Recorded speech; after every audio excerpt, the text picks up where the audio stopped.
ಏನು ಅನ್ಸಾಗತ್ತದ ಸರ್, ನಿಜವಾಗ್ಲೂ ಈ ಸೆಲ್ಕೋ ಫೌಂಡೇಶನ್ ಏನೈತಲ್ಲ, ನಾವೆಲ್ಲ ಅಂದ್ಕೊಂಡಿರ್ತೀವಿ ಏನು ಬಿಡಪ್ಪ, ನಮ್ಗೇನೋ ಒಂದು ಅಂಗ ಇಲ್ಲ, ಏನು ಉನ್ನತಿ ಐತಿ, ನಮ್ಗೆ ಮಾಡೋಕ್ಕಾಗಲ್ಲ ಅಂತೇಳಿ. ಬಟ್ ಈ ಸೆಲ್ಕೋ ಫೌಂಡೇಶನ್ದವರು ನಿಮ್ಗೆ ಮುಂದೆ ಬಂದು ಈ ಒಂದು ಯಾವುದೇ ಒಂದು ಏನು ನಿಮ್ಮ ಜೀವನವನ್ನು ನಡೆಸಲಿಕ್ಕೆ ಉದ್ಯೋಗಾವಕಾಶವನ್ನು ಮನೆಯಲ್ಲೇ ಕೂತ್ಕೊಂಡು ಮಾಡಲಿಕ್ಕೆ ಏನೋ ಅವಕಾಶವನ್ನು ಅಲ್ಲಿ ಕೊಡ್ತಾ ಇದೆ. ಅದರ ಜೊತೆಗೆ ಹೇಳಿದ್ರು ಅವರು 50% ಸಬ್ಸಿಡಿ, ಯಾವುದೇ ಒಂದು ನಿಮ್ಮ ಮತ್ತು ಯಾವುದೇ ಒಂದು ಖರೀದಿ ಮಾಡಬೇಕಾದ್ರೆ ತಗೋಬೇಕಾದ್ರೆ ಅದರದ್ದು ಅಮೌಂಟಿಂದ 50% ಸೆಲ್ಕೋ ಫೌಂಡೇಶನ್ನಿಂದ 50% ನೀವು ಹಾಕಿ ಅದು ಮಾಡೋದ್ರಿಂದ ನಿಜವಾಗ್ಲೂ ನಿಮ್ಮ ಜೀವನವನ್ನು ನಮ್ಮದು ರೂಪಿಸ್ಕೋಬೋದು. ಇನ್ನೊಂದೇನಂತಂದರೆ, ನಾವೆಲ್ಲ ಅಂದ್ಕೊತೀವಿ ನಮ್ಮ ದೇಹದ ಒಂದು ಅಂಗ ನ್ಯೂನ್ಯತೆ ಏನಿರ್ತೈತಲ್ಲ ಅದನ್ನೇ ಒಂದು ವೀಕ್ನೆಸ್ ಅಂತ ಅಂದ್ಕೊತೀವಿ. ಕೆಲವೊಂದು ಸಂದರ್ಭಗಳಲ್ಲಿ ನಮ್ಗೆ ಹೆಂಗಿರ್ಬೇಕಂದ್ರೆ ನಮ್ಮ ಆತ್ಮವಿಶ್ವಾಸ ಹೆಂಗಿರಬೇಕು, ನಮ್ಮದು ಒಂಥರ ಧೈರ್ಯ ಹೆಂಗಿರಬೇಕು, ನಮ್ಮಲ್ಲಿ ಆತ್ಮಸ್ಥೈರ್ಯ ಹೆಂಗಿರ್ಬೇಕಂದ್ರೆ ನಮ್ಮಲ್ಲಿ ಏನು ನ್ಯೂನ್ಯತೆ ಇತ್ತು ನೋಡು, ಆ ನ್ಯೂನ್ಯತೆಯನ್ನೇ ನಾವು ಸ್ಟ್ರೆಂಥನ್ ಮಾಡಬೇಕು. ಅಂದಾಗ ಮಾತ್ರ ನಾವು ಜೀವನ ನಡೆಸಲಿಕ್ಕೆ ಆಗುತ್ತೆ. ಈಗೆಲ್ಲ ಸರಿ ಇದ್ದವರು ನಾವೇ ಎಷ್ಟೋ ಮಂದಿ ನಿಜವಾಗ್ಲೂ ಹೇಳ್ಬೇಕಂದ್ರೆ ಎಲ್ಲ ಅಂಗಾಂಗಗಳು ಸರಿ ಇದ್ದವರು ಏನಂತಂದ್ರೆ ತಂದೆ ತಾಯಿಗೆ ಭಾರ ಆಗಿದ್ದಾರೆ. ಬಟ್ ನಿಮ್ಮಂತಹ ವ್ಯಕ್ತಿಗಳು ನೀವು ಸ್ವಯಂ ಉದ್ಯೋಗ ಮಾಡಲಿಕ್ಕೆ ಮುಂದೆ ಬಂದಿರಲ್ಲ, ನಿಜವಾಗ್ಲೂ ಒಂದು ಖುಷಿ ಆಗುತ್ತೆ. ನಾನು ಹೊಳತು ಮಾತಾಡೋಂಗಿಲ್ಲ, ಒಂದೇ ಒಂದು ಉದಾಹರಣೆ ಹೇಳ್ತೀನಿ, ನಿಜವಾದ ಒಂದು ಸಂಗತಿ ಹೇಳ್ತೀನಿ. ಎಲ್ಲರಿಗೆ ಹದ್ದು ಗೊತ್ತೈತಿ, ಹೌದಾ? ಹದ್ದು ಗರುಡ ಪಕ್ಷಿ ಗೊತ್ತಲ್ಲ, ಎಲ್ಲರಿಗೂ ಗರುಡ ಪಕ್ಷಿ ಗೊತ್ತೈತಿ. ಅದು ಎಷ್ಟು ತೀಕ್ಷ್ಣವಾಗಿರ್ತೈತಿ, ಅದರದ್ದು ಆಯುಷ್ಯ 80 ವರ್ಷ.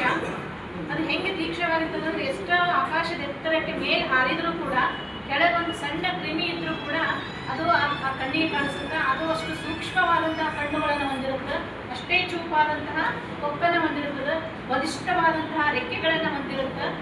ಇಷ್ಟೆಲ್ಲ ಒಂದು ಅದೇನಂದ್ರೆ 40 ವರ್ಷ ತನಕ, ಅದಕ್ಕೆ 40 ವರ್ಷ ಆಗೋ ತನಕನೂ ಏನಂದ್ರೆ ಯಾವುದೇ ಒಂದು ಸಮಸ್ಯೆ ಇಲ್ಲದೆ ಎಷ್ಟೇ ಎತ್ತರದ ಮೇಲೆ ಇದ್ದರೂ ಸಣ್ಣ ಕೀಟಗಳನ್ನು ಹಿಡಿದು ಅದನ್ನು ತಗೊಂಡು ಆಹಾರವನ್ನಾಗಿ ಮಾಡ್ಕೊಂಡು ಅದು ಬದುಕು.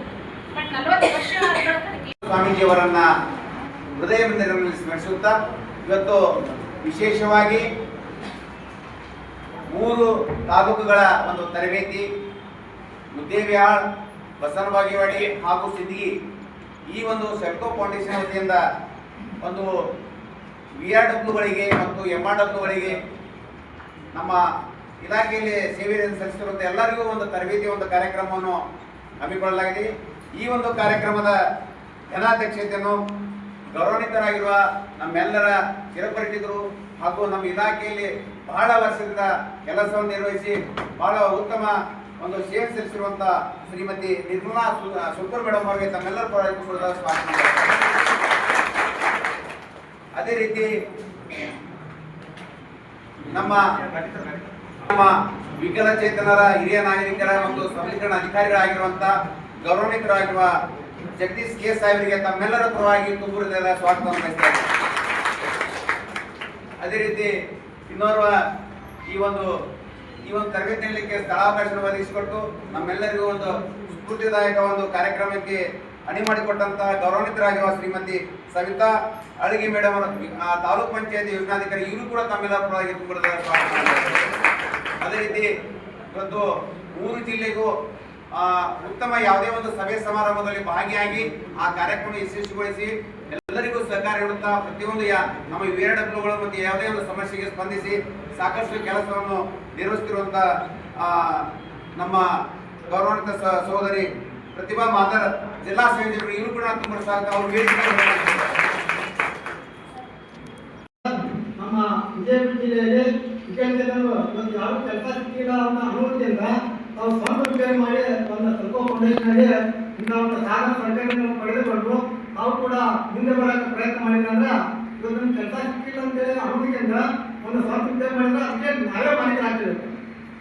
ಅದಕ್ಕೆ ಇಂಥ ಒಂದು ಸಂಸ್ಥೆ ಏನಪ್ಪಾಗ ಸರ್ಕಾರ ಮಾಡುವುದಕ್ಕಿಂತ ಸರ್ಕಾರವನ್ನು ಮೀರಿ ಸಹಾಯ ಮಾಡ್ತಿರುವಂಥ ಸಂಸ್ಥೆ ಯಾವುದಂದ್ರೆ ಅದು ಸೆಲ್ಕೋ ಫೌಂಡೇಶನ್. ಅದಕ್ಕೆ ಇಂಥ ಒಂದು ಸಂಸ್ಥೆಗಳು ನಮ್ಗೆ ಇರಬೇಕು. ಯಾಕಂದರೆ ನಮ್ಮ ಇಲಾಖೆಯಲ್ಲಿ ಕೂಡ ನಮ್ಮ ಜಗದೀಶ್ ಅವರು ಹೇಳಿದ್ರು, ಅವರು ಕೂಡ ಒಂದು ಆಧಾರ ಯೋಜನೆ ಆಗಿರ್ಬೋದು, ಯಾಕಂದ್ರೆ ಆಧಾರ ಯೋಜನೆ ಆಗಿರ್ಬೋದು, ನಮ್ಮ ಬ್ಯಾಂಕ್ನಲ್ಲಿ ಬಗ್ಗೆ ನಮ್ಗೆ ಸಡನ್ ಆಗಿ ಯಾರು ನಮ್ಗೆ ಲೋನ್ ಕೊಡಲ್ಲ. ಅದಕ್ಕೆ ಈ ರೀತಿ ಒಂದು ಸಮಸ್ಯೆ ಬರ್ತಿರ್ತಾವೆ. ಇಲ್ಲಿ ಯಾರೋ ತಾವು ಅನುಮಾನ ಪಡುವಂಥ ಸಂಸ್ಥೆ ಇದು ಸೆಲ್ಕೋ ಫೌಂಡೇಶನ್ ಅಲ್ಲ. ಇದು ನಮ್ಮ ಬಾಯಿಗೆ ಬೆಳಕು ಕೊಡುವಂಥ ಸಂಸ್ಥೆ ಅಂದರೆ ಸೆಲ್ಕೋ ಫೌಂಡೇಶನ್.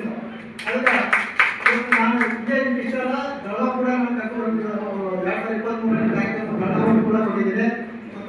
ಸೆಲ್ಕೋ ಫೌಂಡೇಶನ್ ಸಂಸ್ಥೆಗಳು ಪ್ರತಿ 2 ತಿಂಗಳು ಅಥವಾ 3 ತಿಂಗಳಿಗೆ ಕನಿಷ್ಠ ಒಂದು ಅವ್ರ ಸಿಬ್ಬಂದಿಗಳು 4 ಜನ ಬಂದು ನನ್ನ ಗ್ರಾಮ